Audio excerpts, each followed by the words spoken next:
Hello, and thank you for joining us. I am April Rank, the Executive Director of the Arlington International Film Festival, and with me is Daizy Gedeon, filmmaker of Enough, Lebanon's Darkest Hour. Welcome, Daizy. Thank you, April. My pleasure to be here. Through the narration of the film, we have somewhat of an introduction to you, Daizy, your parents immigrating to Australia in 1970. During the war when you were only 5 years old, and raised and educated in Australia, and your chosen career path being journalism, which has evolved into filmmaking. Yes. And thus we end up with this amazing film, Enough, which we see the deep caring you have from the filming. When was the first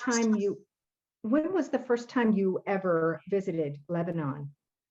I was 23 years old. So 1988 was the first time I went back to Lebanon. And that was quite a longer time ago, showing my age, but also a very unexpected trip and a very unexpected reaction to what I discovered there. What was your reaction? And what was the times like in the 80s? This was the end of the 80s. It was still war. The civil war was still raging. And honestly, I believe that when I was going back there, I really didn't want to go back because I had grown up in Australia with this violence and terrorism, and a whole generation of people throughout the 70s and 80s. Only thing they ever knew about Lebanon was war and violence and kidnappings and terrorism. And I wanted to disassociate myself from that. So that was the last thing I wanted to do. I wanted to be on holidays in Europe or America or somewhere else. And my mother said, go to Lebanon and visit your relatives. And I, flew into Lebanon. We flew over the Sabra and Shatila Palestinian, camps. And it was a very, shocking sort of description is the best way I could describe it. And driving from the airport, it was a war zone. It was definitely a war zone. But there were corridors through the war, the Green Line and everything. So it was a little bit scary, but I don't know, I didn't feel scared, but it was, it wasn't, America or Europe. So I spent 6 weeks on that trip.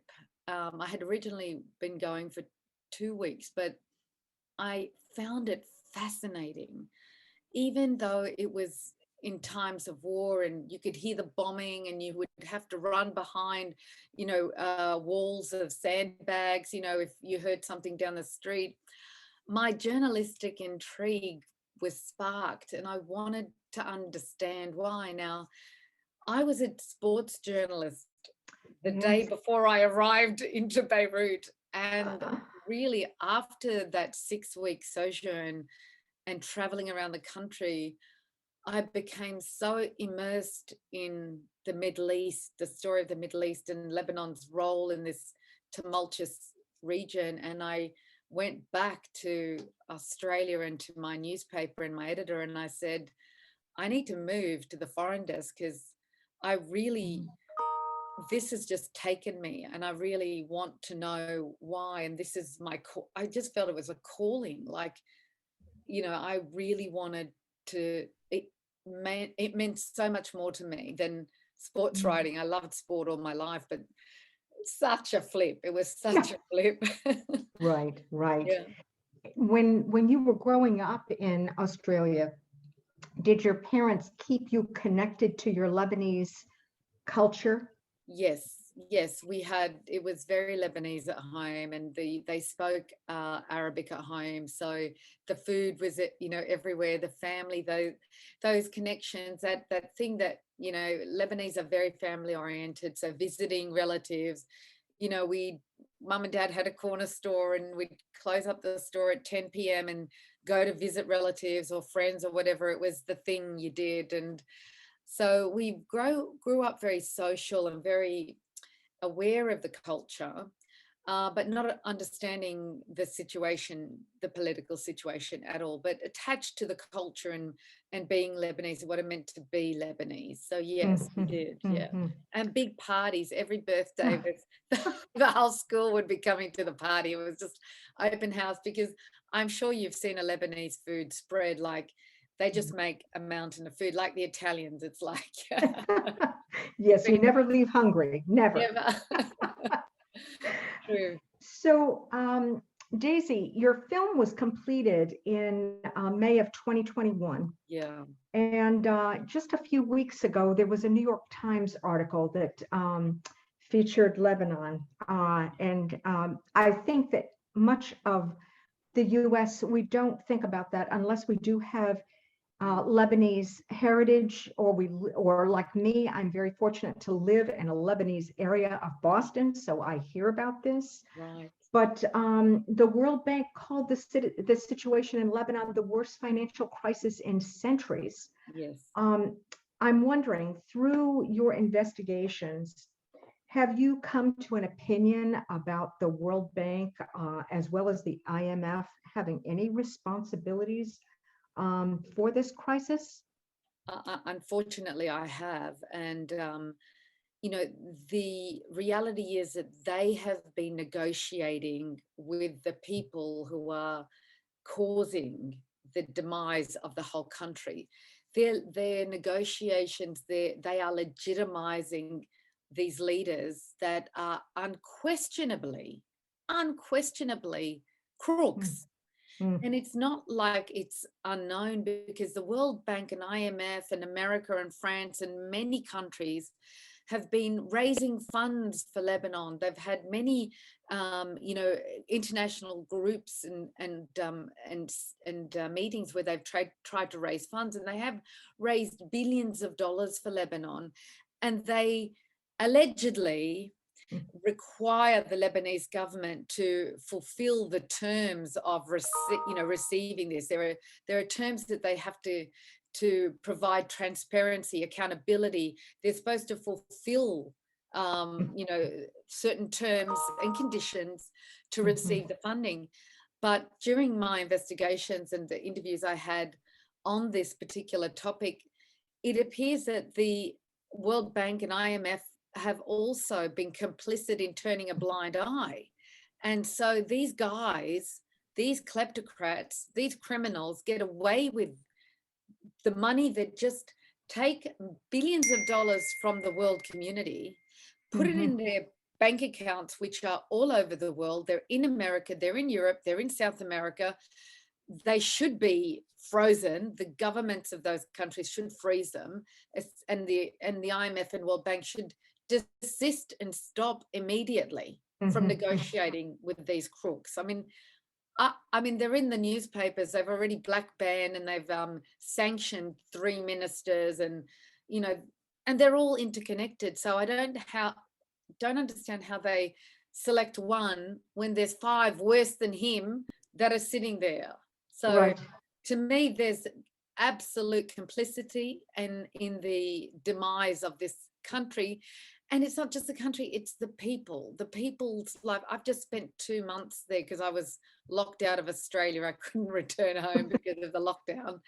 But I was fortunate. I got to witness in 2 months the degradation, like the descent of the economy and the standard of living of the people beyond comprehension. I wouldn't have believed it if I wasn't witnessing it myself. You know, that's how bad it is.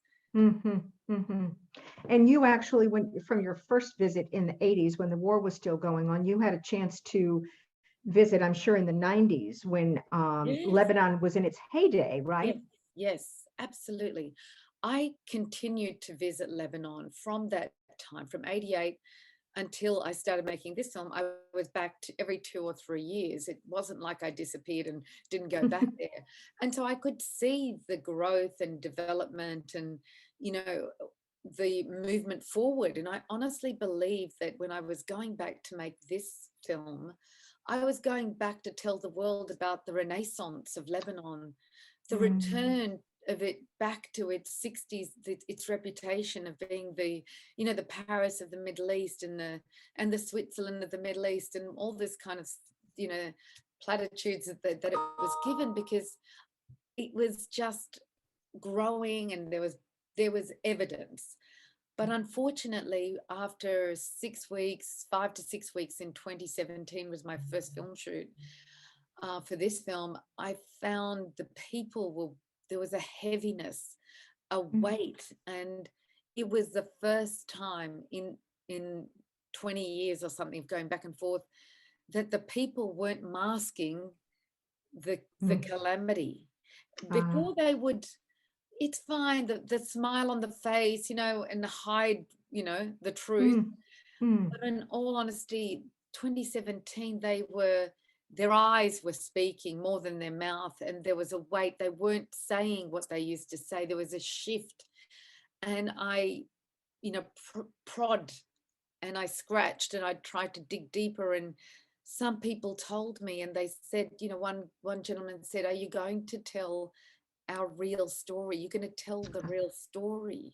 And it really hit me, and I said, yes, of course, that's my job. Like, I wanted to tell this other story, but the other story wasn't there, so I had to listen, and I had to absorb, and you know, this was took the film onto another tangent. And so we came back in 2018. We had to do another shoot in 2018, and I wanted that I timed that with the 2018 parliamentary elections, which was the first elections in 9 years.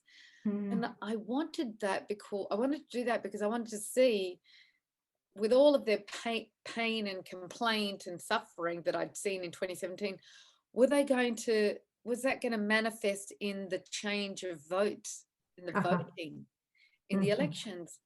And as you witness in the film, shockingly, no, you know, people voted for the same people, or they just didn't vote. There was, you know, it was the lowest voter turnout. Like you know, America's was pretty much like that too, where you don't have a lot of voter turnout. But last year with the elections, there was a big push to get people to vote, and on both sides of the equation, America had a huge turnout. But Lebanon had 49.7% that only turned out to vote. Everyone just said, what's the point? You know, we can't change anything. And in fact, they wrote their story. They didn't change anything because they didn't go and vote. There was no other way to change anything. And this is the outcome. And so the film takes us through that journey and the result and the outcome. And then, you know, it leads into what happened a year and a half later, you know, in 2019, when the revolution happened, when the people finally woke up and realized, and they were, you know, nearly 2 million, half the Lebanese population were on the streets around the entire country. They were every sect, every socioeconomic level, every gender, every kind of person, children, women, men, everyone was on the streets, and everyone was singing the same song. And that was basically enough, you know. They get rid of all of them. They want all of them. I loved that. Yeah, I loved it. All of them, means all of them. Like, you know, and then, you know, and sadly, the revolution, because of COVID, became contained, and then, you know, it got lost its fire. But those people didn't go away. They did go underground, and they've been working quietly. But then we had that horrific explosion. But now, before we move in that direction, I'm going back a little bit. You know, I was taken with, like, the people that you were talking with in the film, primarily, you know, probably in Beirut, business people that had done very well for themselves despite the corrupt government. And do you think that maybe their complacency was somewhat a contributing factor to how things have gotten so far out of control? I totally agree with you, April. That's the correct phraseology and description, because there were people doing fine, you Hmm. know, they could get their way around the system. They didn't like it, but they made their way around the system and they were living fine. And as you see in the film, the dancing and the nightclubs and the beach clubs, and you just wouldn't believe that that was happening in Lebanon. Like really, like it's Yeah, off the charts. It was, two different countries. no, I mean, like, you know, some people say to me who are Lebanese, say, why did you show this side of Lebanon? I said, because 99.5% of the Western world has no idea that this happens in Lebanon. And we're not making this film for a Lebanese audience only. We're making it for a global audience. And we need to tell a full picture, the real picture, not just what we want to show. This is the reality of Lebanon. Right, right. But I'll tell you now, those nightclubs and beach clubs do not exist now. No, no, No, I'm sure they don't. no, Just, I mean, with the economy crashing as it is, yeah, did you go out into the countryside or do any of your family live out in the yes, countryside? Do they do a little bit better because of, if you can grow your own vegetables and fruits and have your own, yes. cattle or whatever, but do they do a little better than people that are not well off in the city? Yes, definitely, April. They do, and they're just more humble. You know, Oh, they're in the villages. They're mountainous villages. They can grow their own produce. I mean, the soil in Lebanon is beautiful, but it's still very hard. It mm, doesn't mean that it's smooth sailing for them. right. Um, but look, the reality is that, and Lebanon's plains in the Bekaa are the most fertile plains in the whole Middle East. I mean, back in Mm, the Roman Empire days, the Bekaa Valley fed the entire Roman Empire for hundreds of years. I mean, mm, that's that's around the time of huge. Jesus. It was, you look at the land, it's beautiful, and it has a lot of, opportunity, but it's not exploited properly. I mean, there's beautiful vineyards. I mean, you wouldn't realize, but Lebanon has one of, I think, 3 or 4 wines in the top 10 in the world. There's some stunning red wines that come Mm, out of the soil there. But they do better than the city folk, especially Tripoli. Tripoli is the most poverty-stricken city in the whole of the country and one of the worst poverty-stricken cities in the world. I mean, mhm. people are lucky if they make $1 a month in Tripoli. And these people are like, I just don't know. I mean, I've got friends who are supporting families, sending them money every month, and Yes. people are sponsoring families and people, but they're desperate. These people live hand to mouth every day, and there are, of course, NGOs that help them, and there's many more that have started up, but they live without dignity, though, April. Mm, There's mm, no dignity, and this is the hardest thing for Lebanese, and it would be for any human being to sure. have to go with your hand out. I mean, Indeed. it's a horrible thing, and it shouldn't be that way. It shouldn't be. Are the people that living outside of the cities, has there been a history of participation in voting with them or not so much? It's not so much. It's the Mm, same scenario. Look, the people that vote the most are the educated people, in mostly in the areas around Beirut. Um, okay. and it's because they've been marginalized and they've been brainwashed as they do by their warlord leader, political leader, whoever it is, because they're doing it now. They're already starting the campaigning now for next year's elections with they're invoking fear, as Yeah. every government does, every Yeah. political party does. So, but they do it along religious lines, and Mm. this is a sad thing because day to day everyone lives side by side. There are 18 different religious faiths in Lebanon, and day to That day, when you said that, that was overwhelming. I had no idea. and they've all got to be represented in government. I mean, that is a thing that is mind-boggling, and why it's unique. But they need to be represented. It's like they don't have the same level. I mean, the Jewish people in Lebanon. There's a Jewish community in Lebanon. Will have a representative, or would be represented by somebody in Parliament. They would have to have a seat or have an MP.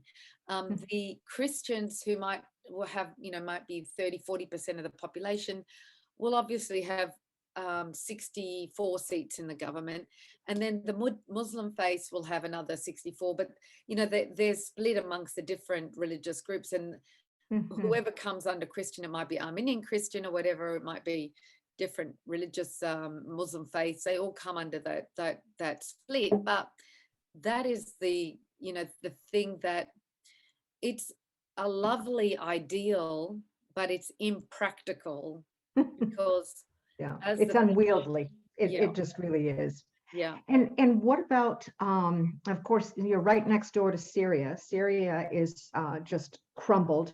Yep.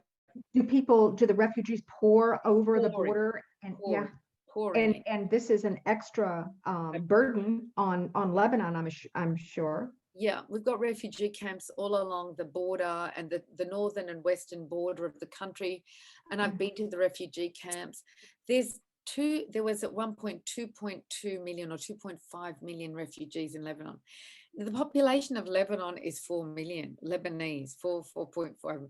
So you've got, a third of the country is refugees, and then you've got to set up infrastructure for them, and you've got to create an education plan for them. And so there was real, sympathy and support for them, because they're considered our brothers and sisters. So the Lebanese really looked after them, and but it really put a great deal of pressure on the Lebanese government and the Lebanese system.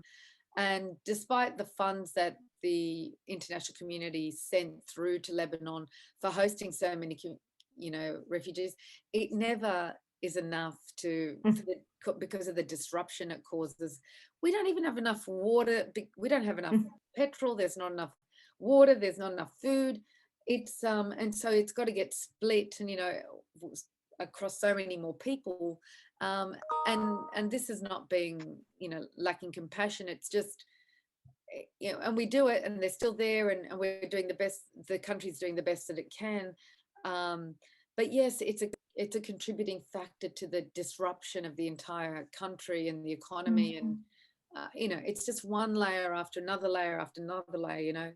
I remember when Dorothy Shea, the American ambassador, arrived last year, she said, I had read and studied about Lebanon before I arrived, because it's incumbent upon every ambassador to know. But she said, after she arrived, she said, until I came here, I had no idea the level of catastrophe that this country was in. She defined it as a catastrophe because of the layers, the layer upon layer of just destruction of the in the country. Yeah. The French government, Macron has asked for the Lebanese leaders to please enact some reforms that, that will help the country now. The Biden administration is just turning a blind eye because they've got their sights everywhere besides Lebanon right now. Yeah. I don't know, what does it mean for Lebanon between now and May of 2020, May of 2022, when the election happens? I mean, can they hold on that long? Look, the thing is, they have to. I mean, but let me tell you, there are droves and droves and droves of people abandoning the country. I wanted to get a passport so that I could vote in Lebanon next year, because last time I missed out because I had registered in Australia and I was filming in Lebanon. And this year I want to be in Lebanon because we're going to be launching in Lebanon before the elections to give a big impetus and push because this film really it motivates people to go out and vote. So we're delaying the release in Lebanon. So I'm going to be there to vote. But I was, honestly, if I didn't see again myself, I was trying to get a passport and I had to go. We got told that you have to be at this place, the passport office. It's really internal security at 7 a.m. to get a ticket. They only issue 100 or 200 tickets a day. And then you come back at 9 o'clock and you wait in line. We went there at 7 a.m. and at 7 a.m. all the tickets were gone because people had been waiting since 4 a.m. in the morning because they all wanted to get, and this is not only one office, its, you know, satellite offices across the country. So we were there. We went back 2 days later at 4 a.m. in the morning to stand in line to get a ticket, and then, you know, waited until 7 a.m. and then 9 a.m. to get, I was, you know, from 4 a.m. till 11:30 a.m. I waited to get my passport. And but there were droves of people, and they were being turned away, told to come back. They're all getting the hell out of Lebanon. And this is the saddest thing, because, but you can't blame them, because these people, their nerves can't cope with it anymore. They've just, Right. they need Even to get if they away. have money, they can't get their money out of the banks, right? No. And they can't buy, you know, what they need. Food, Yeah. whatever, they can't, exactly, because the banks have frozen their money, or, you know, the collapse in this last year in June or March, April, June of last year, when there was billions of dollars that was flighted out of the country overnight, you know, with these, you know, the governor of the central bank colluding with this. I'm telling you, I'm saying this because of what I know, but you know, I'm calling it out, but colluding with banks around the world and other banks who are the biggest corrupt people, as the film shows you. The banks are owned by the politicians. Yes. So they know how to manipulate the banks to get their money out, and they're fine. And the poor people, you know, my cousins, my family, my friends, like, they had thousands and thousands, or millions, some people had millions gone like that. Like they could not fathom that suddenly everything was gone. Daizy, do you see any ethical, competent people, new blood that's running and that's going to be running in this new in the election? I do, and this is the thing that gives me great hope. I do, because I was stuck in Lebanon. I got the opportunity to go around to meet so many people, so many of the groups. This was what I was saying. The revolution, there was millions of people out there, and there were little groups that were forming. They were starting. They had like-minded. They knew what they wanted, but they went underground, and they suddenly are now coming up. They've been working underground quietly, building little parties and little groups to be ready to stand in the elections next year. And they're, you know, there's about, I don't know, maybe 100, 200. They're not all going to work individually. They're trying to combine their talents and groups together with like-mindedness. But they're very capable. They're very smart. They're very passionate. They're not part of the old system. And a lot of people from the diaspora are also supporting them. So there's a couple of groups. One is called Nahwa al-Watan, that's made up of people from around the world, Lebanese, finance, Geneva, England, France, Europe, America, Australia, everywhere, Canada. And they're providing funding, strategy, intelligence, capability. They're putting in a proper political strategy, you know, system, which so there's hope. the most, there's real hope. It was music to my ears, because, you know, you need to be organized. You need to play the game properly. And Yes. it was missing for a long time, but meeting these people, there is tremendous opportunity. A lot of people in the diaspora at the screenings I've been to around Europe and here in America, who are attending the screening, saying, well, we don't know who they are. We don't know who to vote for. I said, all you have to do right now is register to vote, because if you're in the diaspora, you have to register. And the deadline is the 20th of November. If you don't register, like in the next few weeks, you won't be able to vote unless you fly back to Lebanon. And there's a minimum of 1 million eligible voters in the diaspora. And out of 3 or 4 million, in addition, like, there's 3 million voters in Lebanon, 3.7. But if you've got 1 million voters in the diaspora, you can change everything. Yes. But it's very unlikely that 1 million of them are going to register, but we really need people to register. And I said, just wait, because these people will reveal themselves. They don't want to expose themselves too soon. They're getting organized, but they're definitely going to have independent, new voices, new faces standing in the elections next year. And I think they're going to start coming out in December, January, February, where they're, they know the time that they need to start showing their faces and running their campaigns. But we Yes. just need to register. We need people to register. And this is, it's so important that that's the message that's out right now. And the festival, giving us the platform right now.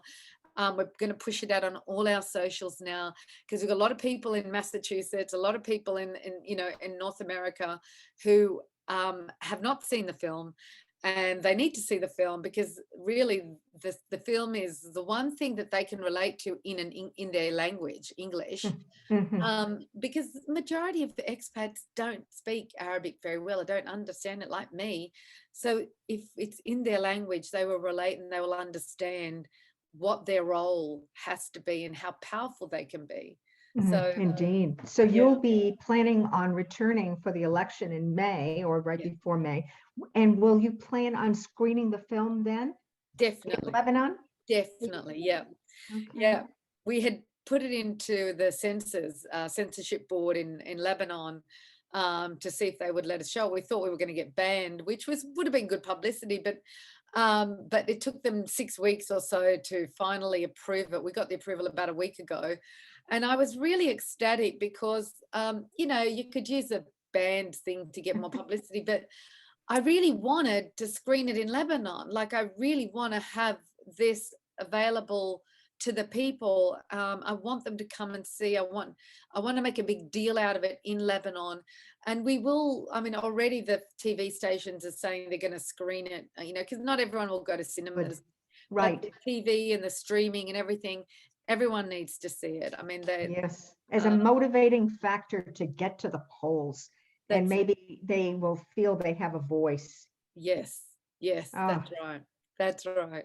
Daizy, the film is beautiful. We see Yeah. both the bad and the good, and we want to see Lebanon return to the jewel that it once has known, and we know it can be. Yeah. So we send positive thoughts and prayers for you and Lebanon and the Thank you. people, and we will do everything that we can in our greater Boston area to push people to vote if they are expats. Thank you very much. Thank you. That means the most, and that is the only thing we're asking for right now. Exercise your democratic right and vote for change. So thank you so much for seeing the value of this message and the importance of it right now. Very much so. Thank you so much, Daizy. Thank you very much, April, and to everyone at Arlington Film Festival. Thank you. A pleasure. Alberto, everyone. Cheers. Thank you. Thank you. Cheers.